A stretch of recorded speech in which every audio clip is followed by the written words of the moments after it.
çfarë prisni nga Vesti Clark që nis dëshminë në Hag?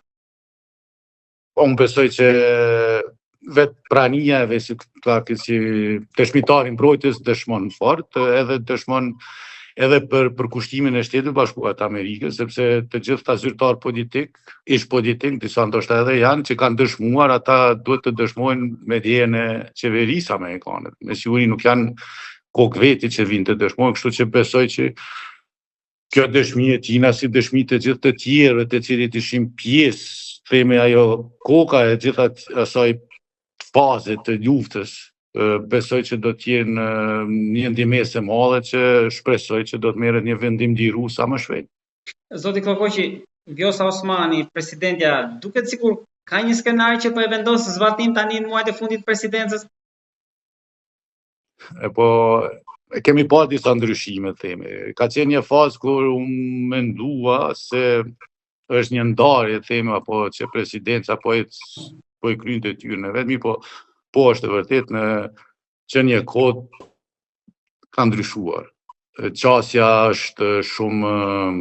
Po zbret terren prap, apo po tenton me manovra politike për një tjetër mandat?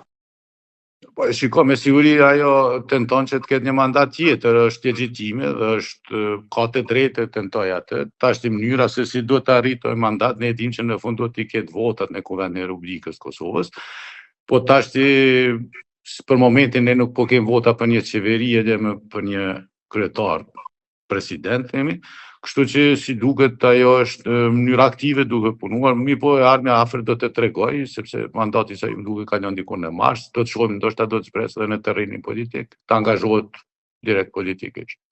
Edhe diçka të fundit kam, tensionet janë të vazhdueshme me Serbinë. Tani sipas mediave në Beograd, ka akuza që një grup shqiptarësh kanë qelluar kundër forcave të tyre në kufi, ndërkohë që nga institucionet e Kosovës janë cilësuar dezinformata.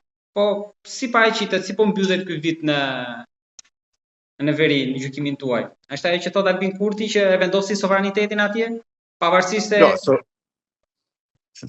Sovranitetin në Kosovë, Kosova është liruar në vitin 1999 dhe ka shpall pavarësi në vitin 2008. Do të thotë sovraniteti ka qenë gjithmonë, ndërsa problemet të ndryshme me bandat kriminale apo të përkrahura nga Serbia, ato kanë ekzistuar. Është vërtet se tash ato probleme janë më pak të dukshme mirë, po kur të shikojna çfarë kosto paguan Kosova për të pas këtë shtrirje të sovranitetit, siç e quajnë, sepse ai ishte gjithmonë aty, jemi në sankcione ose në masa, siç pëlqejnë të thonë, të Bashkimit Evropian. Shtetet Bashkuara të Amerikës kanë ndërprer përzullu iniciativën për dialog strategjik.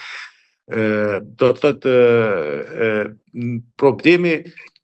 problemi i Kosovës është me Serbinë. Problem me serbët në Kosovë nuk kemi, sepse serbët në Kosovë janë pak.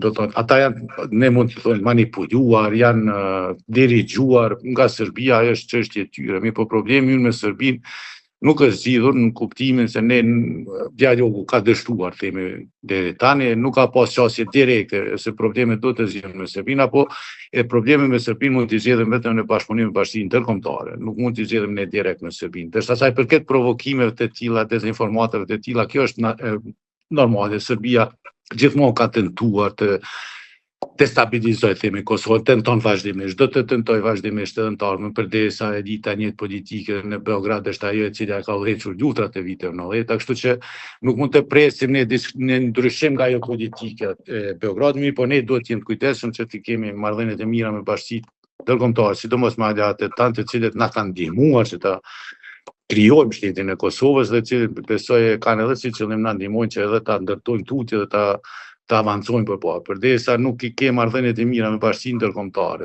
përderisa kjo situatë është sisoj, përderisa që një vit nuk kemi as qeveri të zgjedhur pas zgjedhur, përderisa luftojmë brenda për situatën politike, atëherë edhe dialogu me Serbinë apo zgjidhja probleme me Serbinë do të mbetet kështu si themi në një pozitë ku secili moment mund të ketë provokime të ndryshme të cilat mund të dezinformata e llojit të tillë, po nuk besoj se është diçka e rrezikshme sa i përket sigurisë Republikës Kosovë në aspektin e përgjithshëm, po provokime do të ketë, ka pas, do të ketë tarme përderisa nuk ndrohet diçka në Beograd.